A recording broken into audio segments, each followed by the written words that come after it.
under 15, and I got selected for the national under 15 team. We went to Kenya. Interesting. My dad was a footballer. They never had a support like the way we are having opportunity today. You can't have only talent to play to be a footballer. I didn't have a football boot. You're playing with the wrong shoes that are torn, and you still make the national team. Yes. If you're losing, you get If caned. you lose, you get caned. Most of the players don't have Opportunities. I have only one office, and that is the field.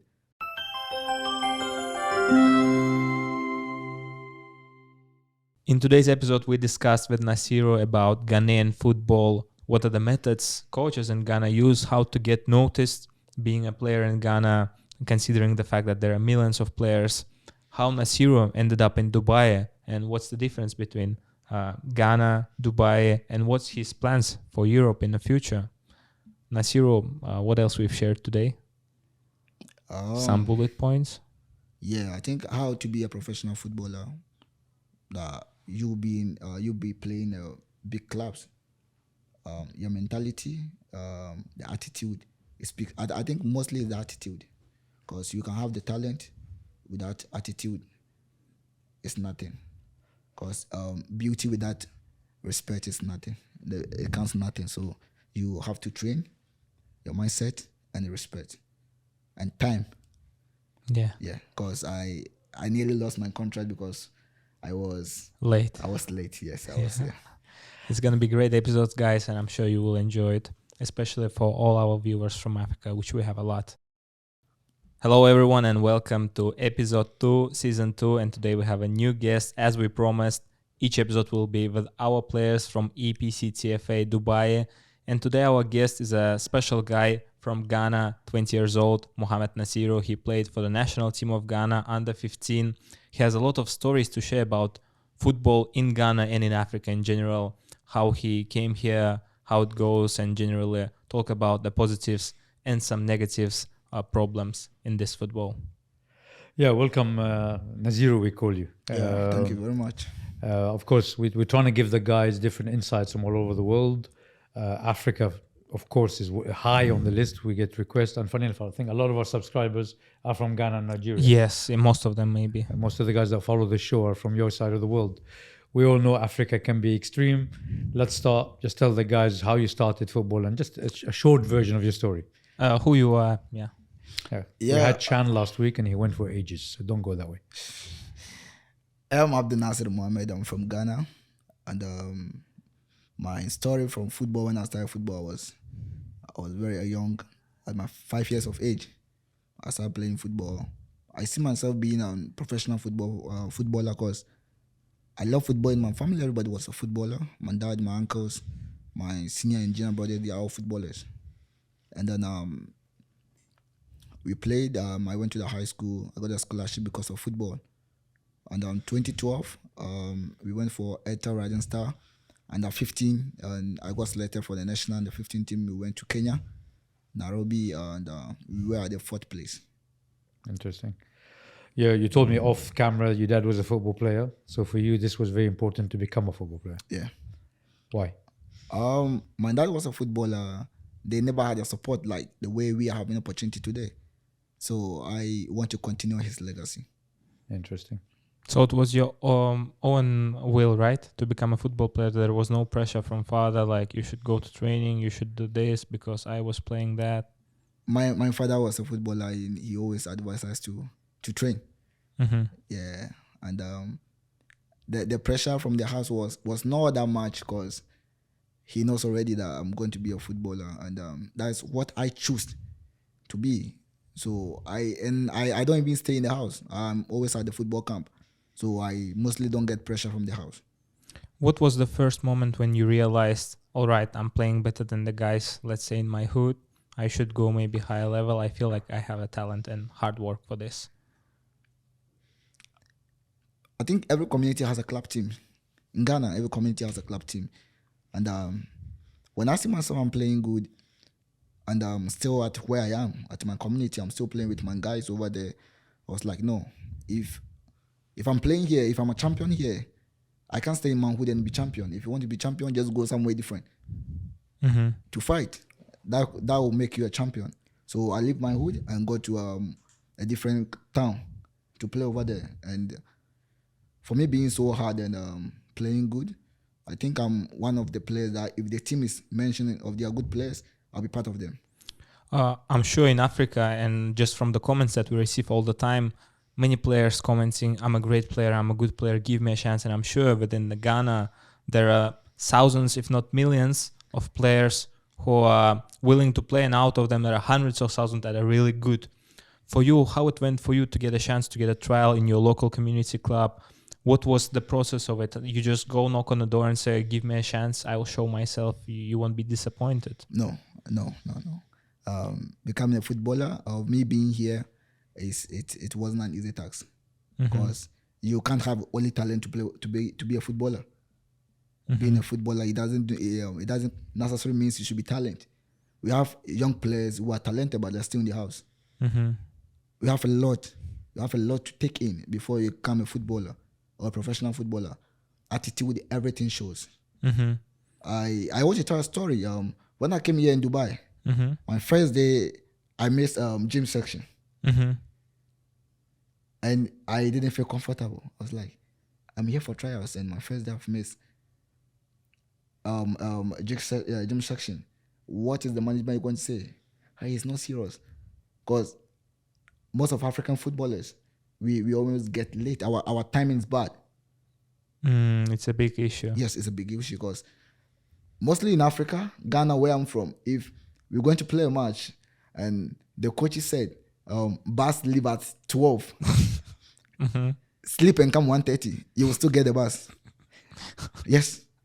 Wow. But for you, as you said, you felt like you're dedicated, you work hard. How you get to the higher club in Ghana, within Ghana? How did you go to the other hood? You said I Yes. went. How did you move? Like, you decided just to go, or what happened? No. When we went to the national games, the coaches from the other club saw me. He was interested in me, but he couldn't get me as soon as possible. I came back to my local hood and play. Then later on I decided to go, because my elderly brother friend was the team manager to that team. So they spoke to my brother.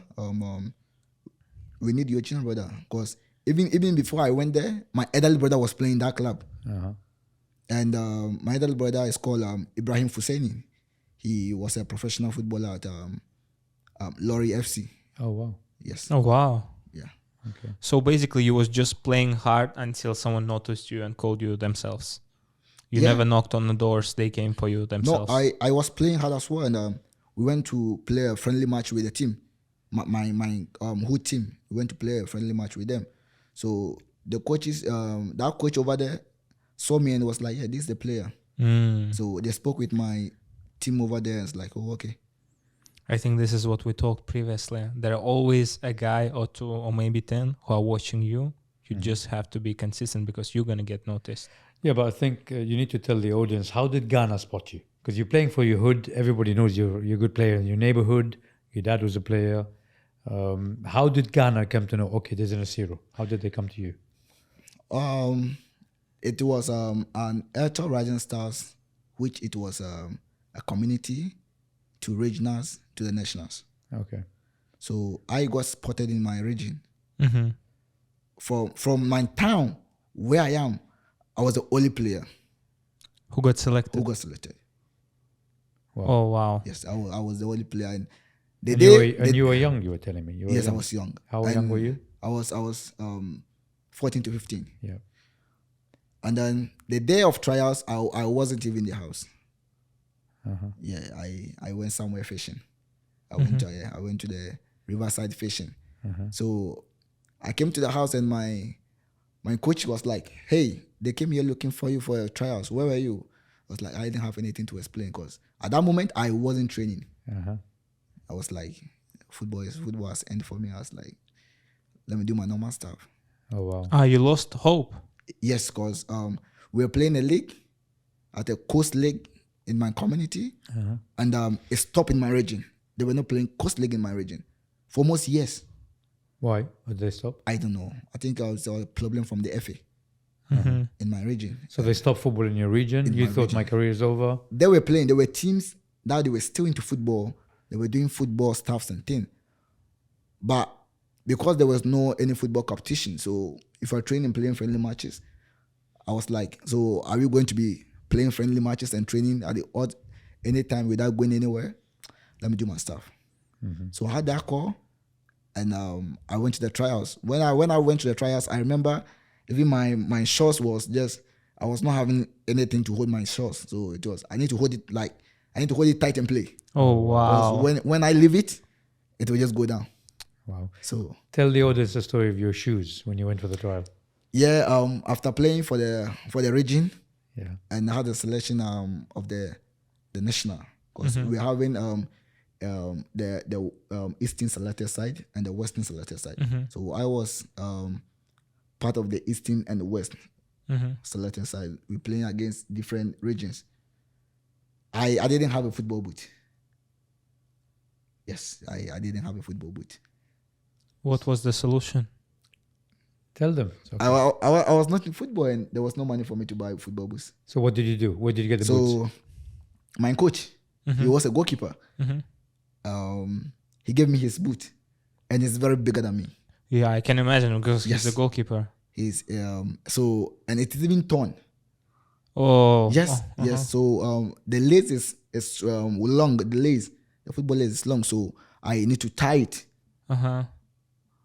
before I can play.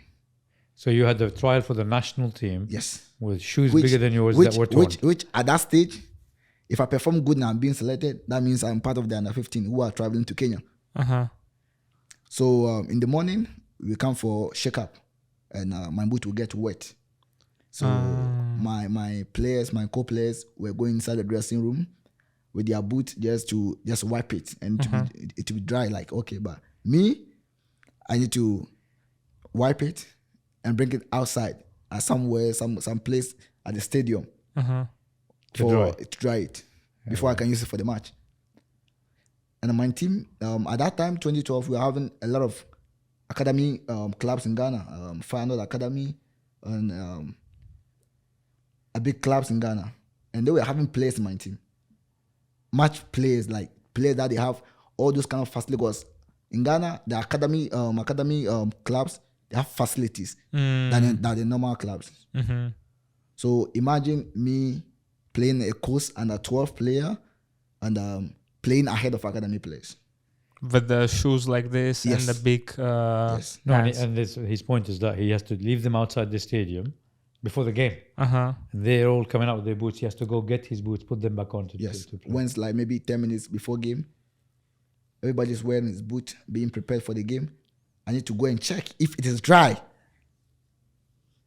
So if it's not dry, I should make sure maybe I have some paper towel so that I will just clean it for it to look dry.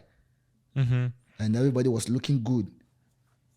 And eventually you played in those boots. Yes, I played. He made it. Yeah. Yeah, I played in those boots. Were you the one that got selected out of everyone there? Unfortunately, all my team got selected. Oh, all your team. Yes. Why unfortunately? Because we won the tournament. Oh, you won the tournament with Yes. this team. Back then you was already playing left back, right? No, No. I was playing as number 8. Number 8. Yes. Oh wow. That's even more impressive. Yeah, that's right.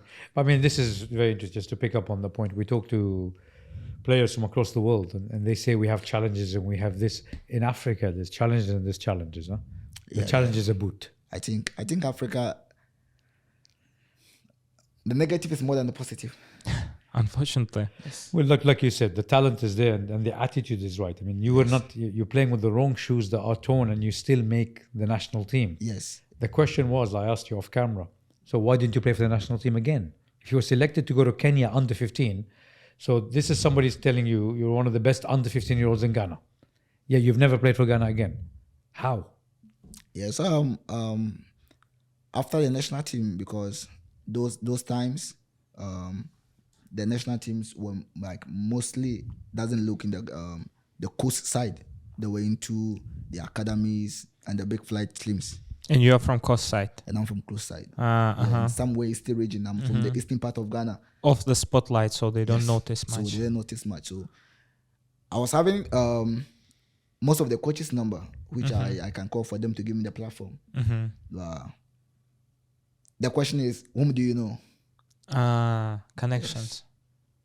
But surely, if you've been identified as a top talent in Ghana, they'll come after you. Or is it just purely who you know and who does what? I don't know, but I think even if you don't know, you've heard of Ghana. Most of the players don't want to play for Ghana. Most of the players. Oh, who they want to play for then?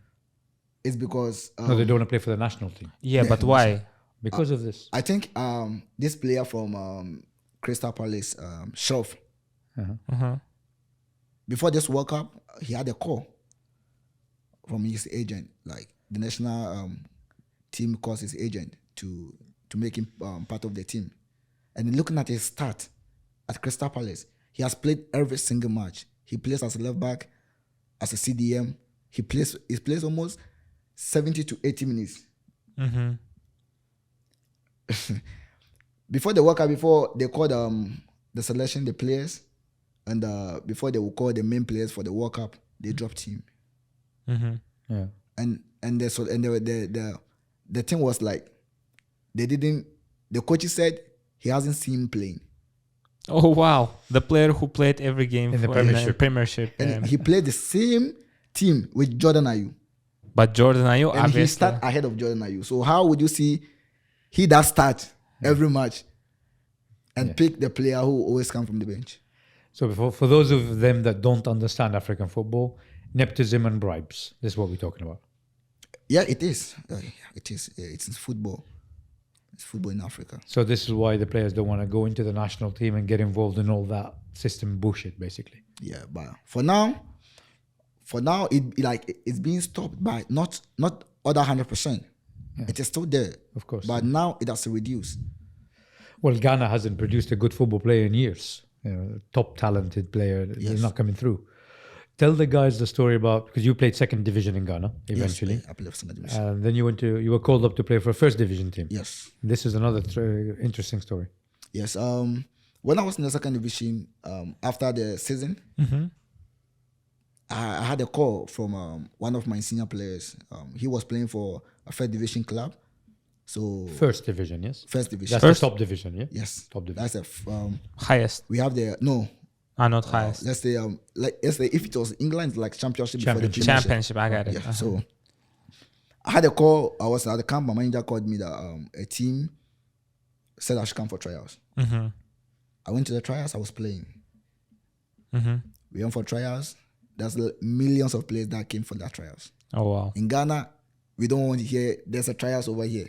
No, players from all over Ghana is going to come. We played and played and played and played, and the fans and everybody, even the team owner, showed interest in me. The coach was like 50-50. I didn't know my employment with the coach, but he was like, "Oh, okay, stay. You can stay. I was like, "Oh, okay." I stayed, and the time for registration, they did not register me. A reason? Reason was because he's having his own players already. He came to the team with his players. For this And, trial, have you paid anything? And the position that I was playing, Mm-hmm. his players was playing on the same position. Mm-hmm. If he would have given me a chance, or he has registered me to play, I would have played ahead of his players because I know I'm better than them. Mm-hmm. They were playing good. They are good players, but I have qualities that they don't have. But the question was, these trials paid? No, this is just a trial. You don't Yes. have to pay, do you? No. Just trial. Just trial. But again, it's nepotism. It's his own Yes, players. has He his doesn't own- want to play Yeah, he anybody has his else. own players. So maybe like his agent pays so that this player plays. So Who knows? But it's not fair is the point, I think. the second round of the season, I think they were going to relegation that they wanted to register me. But then I was like, no, I need to go back to my second division team. You got your revenge. Yes, I need to go back to my second division team and play for them. Maybe then I will have match time. I will play a lot and I help my team. But they already betrayed you, and Yes, it just and, shows. Yes. Just let him down. And it's the case for many, many African players. What was interesting, we were talking off camera again. I said, tell us about the difference between European coaches, which is what we have here, and the African coaches. I think, and this is a story has to be told to be believed. So please share, how are the African coaches? Yes, How do you describe them? African coaches are like African that they are strict. Strict is a soft word, I think. You can Yeah. be specific. What Yeah. are the methods they use to motivate, you can say, players? Motivation, for what I know in my time, when I was playing a course at my community, you will get flogged, like, I don't know how to say it. You get cane. Yeah. Punched, basically. No, cane with a stick. Cane Oh, with a stick. okay. With a stick. With a cane. Yeah. Wow. And what would be the reason to be caned? You don't have to lose. If you're losing, you get If caned. you lose, you get cane. Even half-time. They can give you two options. You lose halftime, you get cane. Especially when you can beat that team. You lose halftime, you get cane. You play during halftime, you get cane. You're supposed to win halftime and you win full match. And as you told me, they'll go and cane every player. Yeah, every single player. So if, let's say, one player does own Every goal or player. mistake, Every player. entire team gets. Yeah. And if you lose the game, entire game, after 90 Double minutes, they cane. cane again. And the next day you will come to training. And how do you accept that as a grown man? How do you accept to be caned? For that at that time we were not all that much grown. We were like 8, 9, 10 years. Oh, when you're little kids? Yes. No, My no. God. Do they do that to 15, 16 years old, to the players who can, stop them? You want to play. You want to play football. You love football. So they will So accept you will accept it. at any age. Yes. Do they do that to the national team? No. I think now it's no more. No more. Now it's no more. You think they stopped it? Yes, I think they've stopped. I think now they're beginning to understand football. Not because of the regulations. They understand that it doesn't motivate players. Yes. Because then football was like, every Sunday football was like a party. So imagine we are playing a home game and then every person from the community is watching the game and we lose. You ruin the party for Yes. everyone. Wow. So Africa is definitely another planet, really. Yeah, Africa is football. That's how I would say it. Africa is football, but we don't have much equipment. Before we jump to the point how you moved to EPC, because it's another story, just to stick with the topic of the coaches. Now we have the coach, Danny Guthrie, who played in the Premier League in England, played for Newcastle, Liverpool. Do you appreciate it, like it more, the way of European coaches work and the African coaches, or you feel like there are some things that European coaches can add to the methods of their coaching stuff? I think that's why we have coaching courses. Because when what the story that I told about, because at that time no coaches have lances. No licenses. Was in my community, the coach don't have lances. He want to make football, and he made football, and he has made a team, and we are playing. So there was no coaching lances, there was no good equipment for training. So we would just sit and plan. Today we are doing this. So he didn't have a structure even. No. Playing But for vibes. For now, because of coaching training, and most of Ghanaian coaches and African coaches now travel abroad to for coaching training. So now I think it's better. Yeah, but you're talking like it was 20 years ago. You're 22. So this is something that happened 6-7 years ago. We're not talking years and years ago. Yes, but for now, It's improving. Now for the coaching course, it's now improving. Because now every coaches have certificate. And in Ghana, maybe you have to have lances B or A to coach the high club, the high club. So now the equipment and everything is now being used in Ghana football. I hope so. I want to talk a little bit about Ghanaian players, because we talked about the system, about you, and about coaches. But what about other Ghanaian players? What do you think lacking with the players in Ghana that stops them from going professional? Because in the Premier League, there are a lot of, not top class, but very decent, very good players playing. So there are players from Africa that go and play top 5 divisions. Where's the next Pele? In other words? What stops? Is it attitude? Is it mentality? Is it that something you've shared, like being late or lack of motivation? For me, I've not played in the Premier side before, but for what I've played and reached is the chances. Most of the players don't have opportunities To show themselves. Yes. So you believe if they had, there would be much more good players from Ghana playing top 5? yes, I believe that if they have the opportunities, they will play. And before you have the opportunities,